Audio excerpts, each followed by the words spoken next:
नमस्कार, India voice पर बहुत स्वागत है आपका। मैं हूं आपके साथ प्रियंका मिश्रा।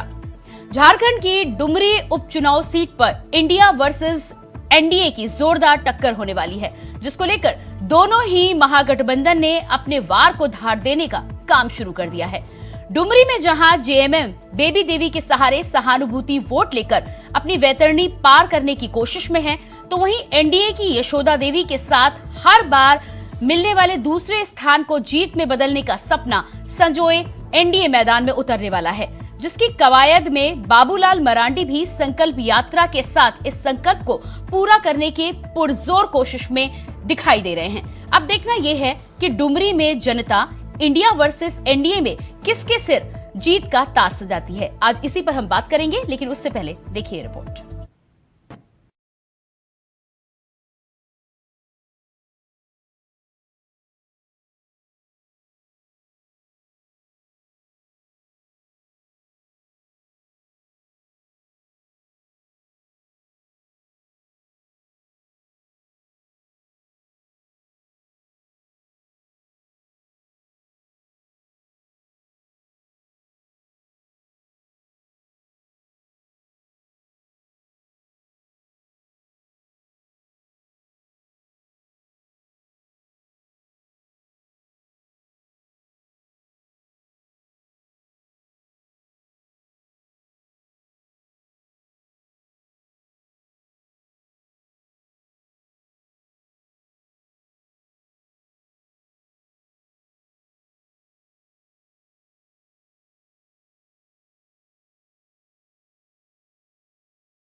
मंत्री जी को अधूरा काम है, अपना पूरा करेंगे।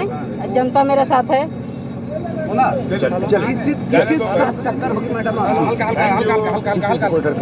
किसी से कोई टक्कर नहीं है। तो वहीं एजेएसएसयू की नेता यशोदा देवी ने एनडीए उम्मीदवार के तौर पर एजेएसएसयू अध्यक्ष सुदेश महतो और बीजेपी के नेताओं की मौजूदगी में पर्चा भरा। यशोदा देवी डुमरी की पूर्व प्रमुख रह चुकी हैं। उन्होंने यहां से 2019 में भी डुमरी सीट से विधानसभा चुनाव लड़ा था, लेकिन उन्हें जगन्नाथ महतो के हाथों हार का सामना करना पड़ा था। पिछले चुनाव में यशोदा देवी दूसरे स्थान पर रही थी। हम आपके माध्यम से अपने कार्यकर्ताओं को, भारतीय जनता पार्टी आजसू के संयुक्त कार्यकर्ताओं से अपील करते हैं कि अब रण तय है। जो चुनाव सामने है, इस चुनाव को आने वाले 24 की दृष्टि से सभी लोग अपनी मेहनत, अपना योगदान सुनिश्चित करेंगे और एक ऐतिहासिक जीत की तैयारी करेंगे। वहीं उपचुनाव को लेकर दोनों गठबंधन अपने अपने प्रत्याशियों की जीत की तैयारी में जुट चुके हैं। इंडिया गठबंधन के उम्मीदवार बेबी देवी के नामांकन दाखिल करने के बाद डुमरी के केबी हाई स्कूल के मैदान में चुनावी सभा आयोजित की गई। इसमें मुख्यमंत्री हेमंत सोरेन, इंडिया गठबंधन के कई नेता शामिल हुए। सभा को संबोधित करते हुए मुख्यमंत्री हेमंत सोरेन ने विरोधियों पर निशाना भी साधा, तो वहीं लोगों से बेबी देवी को विजय बनाने की अपील की। बड़े भाई जगन्नाथ महतो एक मंत्री, इन लोगों ने तो इतना लोगों के बीच में आना जाना शुरू कर दिया कि हाजी साहब को तो पहले ही कोरोना ने अपने कब्जे में लेकर हम लोगों से छीन लिया, और उसके बाद कुछ दिनों के बाद हमारे बड़े भाई जगन्नाथ महतो जी को भी छीन लिया। उनका ये आप लोग के प्रति प्यार आज उसका परिणाम है, आज वो हमारे बीच नहीं है। आज वो दिन है कि इन बेईमान जो लोग हम लोग के विरोध में खड़े हैं, ये वो लोग हैं जो इस देश को भूखा नंगा करने पर तुला हुआ है। ये वो लोग हैं जो आपके शरीर से कपड़ा उतारने वाले लोग हैं। ये वो लोग हैं जो यहाँ के गरीब किसान मजदूरों के ऊपर जिस तरीके से नए नए कानून, नए नए संविधान बनाने का षड्यंत्र। आपको बता दें कि डुमरी उपचुनाव के लिए 5 सितंबर को वोटिंग होगी और 8 सितंबर को मतगणना कराई जाएगी। ऐसे में सवाल ये है कि नाक और साक की ये लड़ाई जीतेगा कौन, देखना दिलचस्प होगा। Bureau report, India voice, Ranchi. तो आज डुमरी विधानसभा पर उपचुनाव जो होने वाला है उसको लेकर हम बात करेंगे। मेरे साथ एक पैनल जुड़ेगा। सबसे पहले आपका परिचय करा देती हूँ। हमारे साथ प्रदीप सिन्हा जी भारतीय जनता पार्टी से जुड़े हैं। इसके अलावा लक्ष्मी नारायण तिवारी जी कांग्रेस से हैं। बहुत स्वागत है आप दोनों का ही। और वरिष्ठ पत्रकार हमारे साथ आरबी उपाध्याय जी हैं। आपका भी बहुत बहुत स्वागत है सर। सबसे पहले प्रदीप जी आपके पास आएंगे। 4 बार तो आपको जीत नहीं मिली, क्या लगता है 5वीं बार फैसला क्या आपके हक में आ सकता है? लेकिन राह इतनी आसान नहीं है।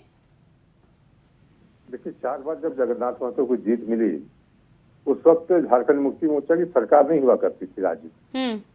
लेकिन अभी जब उपचुनाव होने जा रहा है, ठीक है, उनके देहांत के पश्चात ही हो रहा है, लेकिन क्षेत्र की जनता यह तय करेगी कि इस गठबंधन की सरकार ने क्या कुछ किया है राज्य की।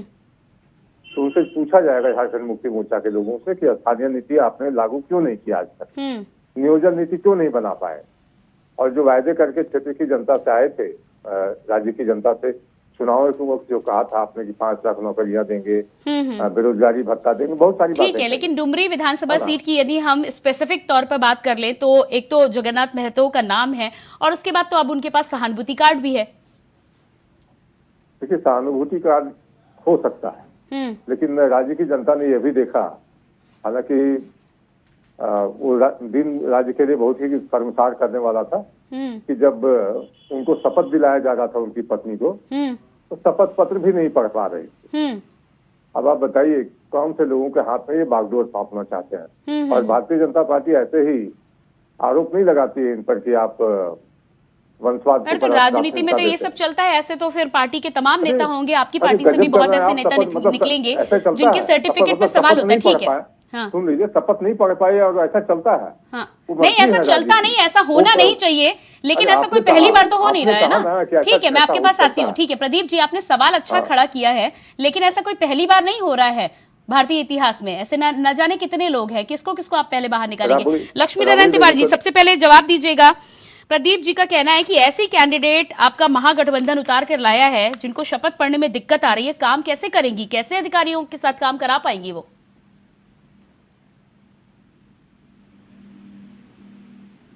लक्ष्मी नारायण जी, क्या मेरी आवाज आपको मिल पा रही है?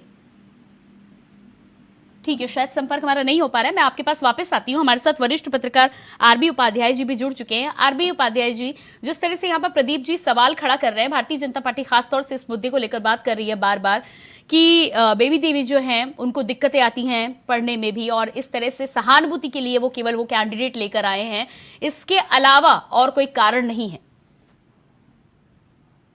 कौन बात कर रहा है? ये वो लोग बात कर रहे हैं कि जो लोग यूनिवर्सिटी नहीं गए वो HRD मिनिस्टर हो जाते हैं, जिनकी डिग्री पर सवाल है। तो जिनके पास जिनकी डिग्री विवादास्पद है वो अगर पढ़ाई लिखाई की बात करें तो वो गले नहीं उतरता है। और कामोवेश देखिए बिल्कुल होना चाहिए, एजुकेशन का महत्व होना चाहिए, लेकिन राजनीति में कहाँ कोई पैरामीटर है? एक चपरासी के लिए भी होता है कि भाई 8वीं पास होना जरूरी है।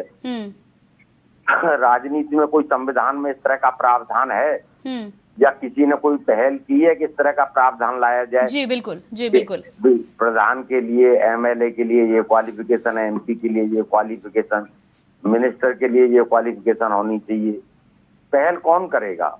ठीक है, ठीक है, इस पर तो फिर तमाम राजनीतिक पार्टियों, बल्कि सभी राजनीतिक पार्टियों को आगे आना होगा, तब इस पर हम बात करेंगे। लेकिन आज हम बात कर रहे हैं डुमरी विधानसभा सीट की। जी लक्ष्मी नारायण जी हमारे साथ जुड़ चुके हैं। लक्ष्मी नारायण जी, प्रदीप जी का यहाँ पर सवाल था कि जो कैंडिडेट आप लेकर आए हैं, बेबी देवी को यदि आपने मैदान में उतारा है तो सिर्फ एक ही रीजन है, सहानुभूति कार्ड।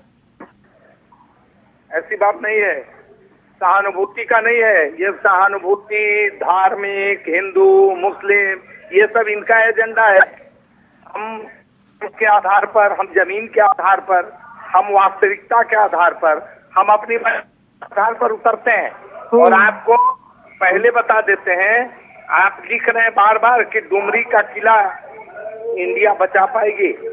निश्चित तौर पर चुनावी जीत हमारी होगी, आप इसको नोट कर लें प्रियंका जी, और हम चुनाव जीतेंगे और काफी मतों के अंतर जीतेंगे चुनाव। प्रदीप जी जवाब दीजिएगा, आपका कोई नंबर आता नजर नहीं आ रहा है, दूसरे नंबर पे रहे हैं हमेशा, वो कह रहे हैं दूसरे नंबर पे ही रहेंगे। देखिए 2019 के चुनाव की बात कर लीजिए, जब आजसू और भारतीय जनता पार्टी अलग अलग चुनाव मैदान में थे और जगन्नाथ महतो, अरे सुन तो लीजिए ना, बीच में वो कुंभकर्ण वाली हंसी क्यों हंस रहे हैं आप? सुन तो लीजिए, पूरा जवाब सुन लीजिए, फिर जवाब दीजिएगा आप। जब 2019 के चुनाव में जगन्नाथ महतो के खिलाफ भारतीय जनता पार्टी और आजसू के कैंडिडेट अलग अलग चुनाव लड़ रहे हैं। इनके पास जमीन नहीं है, जमीन नहीं है। अरे सुन तो लीजिए तिवारी जी, है ना? ठीक है ठीक है ठीक है, प्रदीप जी अपनी बात पूरी करिए जी। जगन्नाथ महतो को कुल वोट मिले थे 73,000 और भारतीय जनता पार्टी को 36,113 और आजसू के प्रत्याशी को 36,800। आप समझ सकते हैं कि इस बार जब संयुक्त हम लोग चुनाव लड़े हैं, हालांकि कुछ कारणों से उस वक्त गठबंधन टूट गया था हमारा, अगर उस वक्त ही गठबंधन बन गया होता तो ये वोटों का बिखराव नहीं हुआ होता, तो जगन्नाथ महतो उसी वक्त हार गए होते 2019 में। तो इस बार हम सब भारतीय जनता तो कुल मिलाकर आपका कहना है, कुल मिलाकर आपका कहना है कि इस बार आपके लिए रास्ता साफ नजर आ रहा है। लेती है, सुन तो लीजिए पूरा बात, सुन तो लीजिए ना। मैंने कहा कि अगर इस बार हम संयुक्त रूप से लड़ रहे हैं तो निश्चित रूप से हमारी ताकत बिखरी हुई नहीं है और कहीं न कहीं इसका लाभ हमको मिलेगा। ठीक है लक्ष्मी नारायण जी जवाब दीजिएगा प्रदीप जी के चैलेंज का। प्रियंका जी, इनका कैंडिडेट है नहीं, कैंडिडेट है आजसू का। दूसरी बात है कि गठबंधन का कोई ठगबंधन कहते हैं, तरह तरह का। तो लक्ष्मी नारायण जी कैंडिडेट तो आपका भी नहीं है, मैं तो सीधे महागठबंधन की बात कर रही हूँ। सुनिए ना, थोड़ा सुन लीजिए। ये कहते हैं कि हम गठबंधन ठगबंधन चलाते हैं, तो हमारा घमंडिया गठबंधन है। ये तो गठबंधन करते नहीं है, इनको तो गठबंधन से दूर दूर तक कोई रिश्ता नहीं है। 38 दल इनके पास है, 25 दल 38 दल। वाजपेयी जी की भी सीमा को लांग गए ये लोग। वो तो 28 दल को लेकर के सरकार चलाए थे, ये 38 दल। एक एक व्यक्ति की पार्टी इनके साथ है, ऐसा गठबंधन है। लेकिन ये घमंडिया गठबंधन तो ठगबंधन, तो अब इनको रिजल्ट का पता चल जाएगा। ये चुनाव के पहले का आगाज होगा। प्रियंका जी आप धैर्य रखें। ये इतने दूर फेंकाएंगे, ये सारे कैंडिडेट के दूर दूर तक नजदीक नहीं है, ये बहुत भारी मतों से हारेंगे ये। प्रदीप जी जवाब दीजिएगा, वो कह रहे हैं दूर दूर तक नजदीक नहीं है, धूल चटाएंगे आपको आने वाले सितंबर में, 8 सितंबर को। रामगढ़ में भी यही बात कर रहे थे कि रामगढ़ में भी हमारे आसपास कोई नहीं है और जब चुनाव परिणाम आए तो कहीं नजर नहीं आ रहे थे। ठीक है, अभी दावा कर सकते हैं क्योंकि अभी मतदान में काफी समय बाकी है, 5 सितंबर को झारखंड में जितने उपचुनाव हुए, एक सेकंड तारीख को होगी, तब झारखंड में जितने उपचुनाव हुए सब उपचुनाव पहले ये जीतते हैं चुनाव, ये बात और चुनाव का जब परिणाम आता है तो ये हार जाते हैं। आप इनको रोकिए ना। हाँ लक्ष्मी नारायण जी, उनको भी अपनी बात रख लीजिए, फिर आप जवाब दीजिएगा। जी जी प्रदीप जी आप अपनी बात रखिए, आपको समय दिया जा रहा है जी। ठीक है, लेकिन बीच बीच में बोलना अच्छा नहीं लगता। हम ये कह रहे हैं कि राज्य की जनता 5 तारीख को मतदान करेगी, फिर तय हो जाएगा कि किसकी जीत और किसकी हार होगी। तो थोड़ा इंतजार करना चाहिए। ठीक है आरबी उपाध्याय जी के पास, ठीक है आरबी उपाध्याय जी, जिस तरह से आप दोनों ही पार्टियों को देख रहे हैं, एक तरफ लक्ष्मी नारायण जी दावा कर रहे हैं जो कि कहीं ना कहीं अब आने वाला समय बताएगा, लेकिन मजबूती वहां पर दिखाई दे रही है। साथ ही साथ प्रदीप सिन्हा जी भी कह रहे हैं कि आगे आने वाले समय में एनडीए को यहाँ पर बहुमत मिलने वाला है, उपचुनाव की सीट ये अपने खाते में डालने वाले हैं। क्या लग रहा है आपको, जो समीकरण वहां पर बनते हुए नजर आ रहे हैं, उससे क्या लगता है किसके खाते में जा सकती है ये सीट? देखिए, राजनीति का तकाजा है कि लास्ट मोमेंट तक हार नहीं माननी चाहिए, जीतने की प्रयास करनी चाहिए और जीतने का विश्वास रखना चाहिए। इसमें कोई बुरी बात नहीं।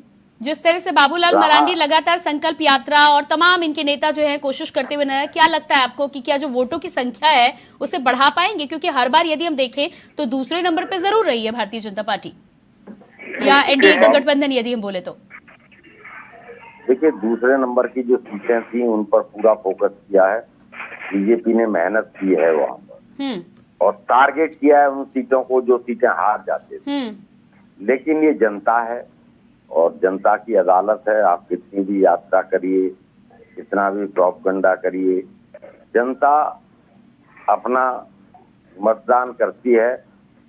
किसने क्या किया और कितना किया, क्या क्या कमी रह गई, वो अपनी कसौटी पर कस कर देखती है। और वहीं आप देखेंगे कि जो बीजेपी इसके खिलाफ जाता है। केंद्र में सत्ता है, केंद्र में सत्ता होते हुए पेट्रोल महंगा, डीजल महंगा, गैस सिलेंडर महंगा, ये जो महंगाई है, बेरोजगारी है, शिक्षा है, स्वास्थ्य है, इन सब चीजों पर कहीं न कहीं जो केंद्र की पॉलिसी है। लेकिन ये तो उपचुनाव की सीट है, यहाँ पर यदि जेएमएम की बात करें तो कहीं ना कहीं अक्सर ये देखा जाता है कि जिसकी सरकार होती है ऊपर से उनके पास सहानुभूति कार्ड भी है। बिल्कुल, इसलिए ज्यादा चांसेज हैं बीजेपी जीत जाएंगी वहां पर। जी प्रदीप जी, एक तो उपचुनाव है तो सरकारी मशीनरी का दुरुपयोग कहीं भी उपचुनाव होता है वहां देखा जाता है। दूसरा देखिए, हमारे समाज में सिंपैथी बहुत मायने रखती है। ठीक है, इसके साथ सिंपैथी होगी।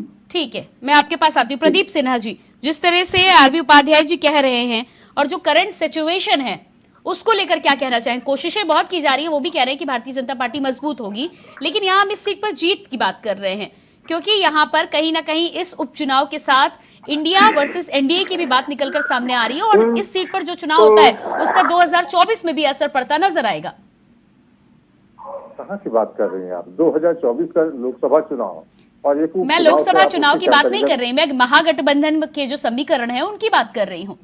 जी, अभी तो लोकसभा का ही चुनाव सामने है, 2024 का विधानसभा का चुनाव काफी देर में है।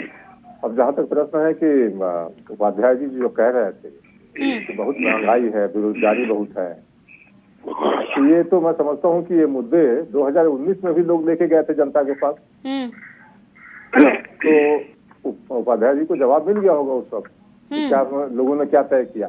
इसलिए ये रेटोरिक है एक कि महंगाई है, बेरोजगारी है, पेट्रोल के दाम तो आपका क्या कहना है कि महंगाई और बेरोजगारी नहीं है? देखिए ये मुद्दे हैं, आप इसे माने या ना माने। अच्छा ठीक है, राज्य का चुनाव है तो 5 लाख नौकरियां दे दी क्या इन्होंने?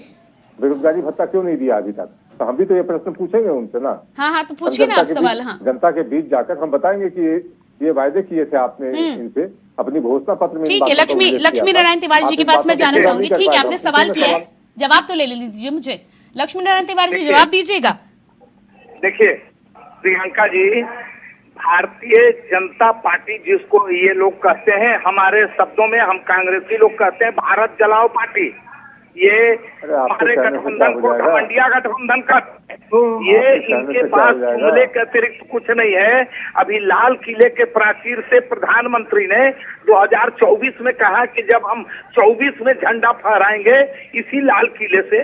आप बताइए, आश्चर्य की बात है कि जहाँ 150 करोड़ लोग वोटर मतदाता हो, वहाँ एक व्यक्ति फैसला करता हो कि हम 24 में गठबंधन करेंगे। तो सुनिए, छोटा सा भविष्यवाणी मेरी भी, मैं छोटा कार्यकर्ता हूं। ये तो आप भी कहते हैं, ये आप बताइए, आप राज्य में चुनाव हो रहे हैं, आप नहीं कह रहे कि वापस आएंगे लौट के। मैं इस सीट की बात कर रही हूँ, सीट की बात करिएगा। छोटा भविष्यवाणी सुनिए, अभी छत्तीसगढ़ प्रदेश, राजस्थान और एक और तमिलनाडु, 4 जगह के चुनाव होने हैं। अरे देखिए लक्ष्मी नारायण जी, मैं यहाँ डुमरी विधानसभा सीट की बात कर रही हूँ। बीजेपी का आरोप है, सुनिए पहले मेरी बात सुन लीजिए। लक्ष्मी नारायण जी पहले मेरा सवाल सुन लीजिए। INDIA ये 4 जगह चुनाव जीतेगी और झारखंड में डुमरी उपचुनाव जीतेगी और इनका सफाया होगा पूरे देश में। हाथ कंगन की अरे पहले मेरा सवाल तो सुन लीजिए लक्ष्मी नारायण जी, एक छोटा सा सवाल है वो सुन लीजिए। भारतीय जनता पार्टी सीधा कह रही है कि काम तो जो है वो है ही, लेकिन यहाँ पर जिस तरह से आपने अपने उम्मीदवार को उतारा है, सहानुभूति कार्ड के जरिए आप ये चुनाव जीतना चाहते हैं। वो सब बात नहीं है, हम काम के बदौलत चुनाव जीतना पाते हैं। ये संजोग है, दैवीय मार ऐसी हुई कि 1.5-2 साल हम कोरोना से जूझते रहे, नहीं तो इनको तो मुंह दिखाने लायक नहीं रहने देते, ये लुका जाते, तो दिल में घुस जाते हैं। उसी काम का तो वो ब्यौरा मांग रहे हैं प्रदीप जी, तो वो आप ब्यौरा तो नहीं दे रहे हैं। आप प्रधानमंत्री की बात कर रहे हैं, आप लाल किले की बात कर रहे हैं, आप घमंडिया की बात कर रहे हैं, काम गिनाइए ना आप अपने। इनके कुकर्म को ये 17,500 की बहाली का विज्ञापन निकाले थे ये, और वो 17,500 शिक्षकों के हाई स्कूल की बहाली, ऐसा मामला फंसा हाई कोर्ट और सुप्रीम कोर्ट में, जो उसकी नियुक्ति अभी 8-9 हजार का हमारी सरकार ने किया है। अच्छा। अभी तुरंत हुआ है। ये इनका कोई कदम देश हित में, राज्य हित में नहीं होता है। प्रदीप जी काउंटर करिएगा, ये काउंटर करिएगा जो वो बोल रहे हैं। झूठ बोलते हैं, ये जुमले बोलते हैं। ये सेंटिमेंट, ये हिंदू, ये मुसलमान, ये हिंदुस्तान। अच्छा ठीक है, लक्ष्मी नारायण तिवारी जी, उनका जवाब भी सुन लीजिए। प्रदीप जी बताइएगा, वो जो बता रहे हैं उस पर क्या कहना चाहेंगे आप? देखिए, इनसे सवाल कीजिएगा झारखंड का, ये पूरा देश घुमा लाएंगे आपको कि हम अमुक अमुक अमुक जगह जीतने जा रहे हैं, लेकिन झारखंड के सवालों का जवाब ही नहीं देंगे। ये नीति आखिर क्यों नहीं बनी अभी तक, और जो नियुक्तियों का एक दावा कर रहे हैं तो कौन सी नीति पर वो हो रही है। आज तक आपने तय नहीं कर पाया है कि स्थानीय नीति क्या होगी लोगों के। तो आप किस तरह से जो अपने कोर इशू है उसको अगर भुलाने की कोशिश कर रहे हैं। आपने स्वयं कहा था, अभी मुख्यमंत्री ने 15 अगस्त को एक योजना शुरू करने की बात कही कि हम 3 कमरों का मकान बनवाएंगे जो लोग छूट गए हैं उनके लिए, और उन्होंने घोषणा पत्र में कहा था चुनाव में, तो प्रधानमंत्री आवास योजना जिसमें चलाई जा रही है 2 कमरों का मकान है, हम एक छात्री के लिए 50,000 रुपए अपनी ओर से देंगे। 3.5 साल बीतने के बाद आप बताइए कि किसी व्यक्ति को अगर 50,000 रुपए हेमंत सोरेन की सरकार ने दिया, किसानों को इन्होंने कहा कि 2 लाख रुपए का ऋण माफी करेंगे, तब उन्होंने स्वागत किया कि चलो किसानों को अगर आप मदद करते हैं। झारखंड निर्माण के अरे सुन तो लीजिए, 4 बार इनकी सरकार बनी, 4 बार 1 2 3 4 प्रियंका जी, झारखंड निर्माण के बाद 4 बार इनकी सरकार हुई। स्थानीय नीति इन्होंने क्या बनाया है ये बताएं। स्थानीय नीति पर इनके क्या विचार है, इनका क्या है सिद्धांत है, इनका क्या स्टेप है, कौन सा कदम है? चुप रहिएगा आप चुप रहिएगा। हर आदमी के बीच में बोलिएगा आप अपनी बारे में भी बोलिएगा, मेरी बारे में भी बोलिएगा जी। एक का तरीका है। मैं प्रियंका जी आपका अनुरोध कर रहा हूँ, या तो एक ही बोले या फिर सब बोलेंगे तो मैं फ्री हूँ। जी लक्ष्मी नारायण जी, वो अगर वो कुछ बोल रहे हैं तो उन्हें बोलने का मौका दे दीजिए, उसके बाद आप जवाब दीजिए। मैं तो दोनों को समय दे रही हूँ अपनी अपनी बात रखने का। मैं अगर गलत बोल रहा हूँ तो अपनी बात को, मेरी बात को काट दे, कहीं दिक्कत नहीं, लेकिन वो अपरिपक्व लोगों की तरह व्यवहार करेंगे आकर चैनल में। तो मैं समझता हूँ कि मैं इनके साथ कोई डिबेट नहीं कर सकता। ठीक है, मैं आप दोनों के पास वापस आती हूँ। आरबी उपाध्याय जी के पास एक बार मैं जाना चाहूंगी। आरबी उपाध्याय, जिस तरह से यहाँ पर दोनों ही पार्टियां, बल्कि यहाँ क्या हर जगह राजनीति में यही होता है कि जीत से पहले तमाम पार्टियां अपनी जीत का दावा ठोकती हुई नजर आती हैं, लेकिन यदि हम डुमरी विधानसभा सीट की बात करें तो जिस तरह से हम सभी जानते हैं सहानुभूति कार्ड की तो बात हो रही है, काम को लेकर यदि हम बात करें तो क्या आपको वहां दिखाई देता है, क्या काम किया हुआ है? क्योंकि इससे पहले जगन्नाथ महतो 4 बार वो सीट अपने नाम कर चुके हैं। देखिए, जहां तक 4 बार या 5 बार नाम करने की बात है, ये जनता है, और जनता जब किसी को वोट करती है तो वो उसका आकलन करती है, और जो उसके आकलन में सही होता है उसको वोट करती है। उसे भ्रम में डालने की कोशिश चुनाव प्रचार में होती है, जैसा कि अभी कह भी रहे थे मित्र हमारे। देखिए, वो नहीं चलता है। आप काम करिए, जनता की सेवा करिए, जनता आपको आशीर्वाद देगी। अब उल्टा हो गया है, लोग सोचते हैं कि हम सेवा करें या न करें, अगली साल झंडा हम ही फहराएंगे। जी बिल्कुल। तो वो गले नहीं उतरता है। वो तो जनता की तौहीन हो गई, यानी मान न मान मैं तेरा मेहमान। जी, तो कुल मिलाकर जनता ही आकलन करेगी, और जनता को बेवकूफ बनाना तो अब आसान है नहीं, जनता सब जानती है। और ये हर चुनाव में कहीं ना कहीं जनता, जब अप्रत्याशित फैसले आते हैं, जब अचानक से फैसले आते हैं, तो जनता दिखा भी देती है कि किस तरह के फैसले लिए जाते हैं और किसको बिठाया जाता है। फिलहाल समय की कमी की वजह से आरबी उपाध्याय जी आपने अपना समय दिया, बहुत बहुत धन्यवाद आपका। प्रदीप जी आपका भी बहुत बहुत धन्यवाद, और लक्ष्मी नारायण तिवारी जी आपने भी अपना समय दिया, उसके लिए आपका बहुत बहुत धन्यवाद। हम जिस तरह से बात कर रहे हैं डुमरी विधानसभा सीट की, ऐसे में जिस इंडिया गठबंधन ने बेबी देवी को सामने लेकर आई है, और वहीं एनडीए भी लगातार अपनी जीत का दावा करता हुआ जरूर नजर आ रहा है, लेकिन अब देखना यह है जनता को कि जनता कामों के ऊपर इस सीट पर चुनाव के नतीजे लेकर आती है या कहीं ना कहीं सहानुभूति कार्ड एक बार फिर से काम कर जाता है। ये तो आने वाला समय ही बताएगा, यानी कि 8 सितंबर को जब नतीजे सामने आएंगे तो जनता ने किस तरह से, किस मानसिकता के साथ फैसला किया है, ये हम सबके सामने आ जाएगा, और फिर एक बार फिर से हम इस पर बात कर पाएंगे। फिलहाल आज के हमारे इस खास कार्यक्रम में इतना ही, लेकिन खबरों के लिए आप लगातार बने रहिए इंडिया वॉइस के साथ। मुझे दीजिए इजाजत, नमस्कार।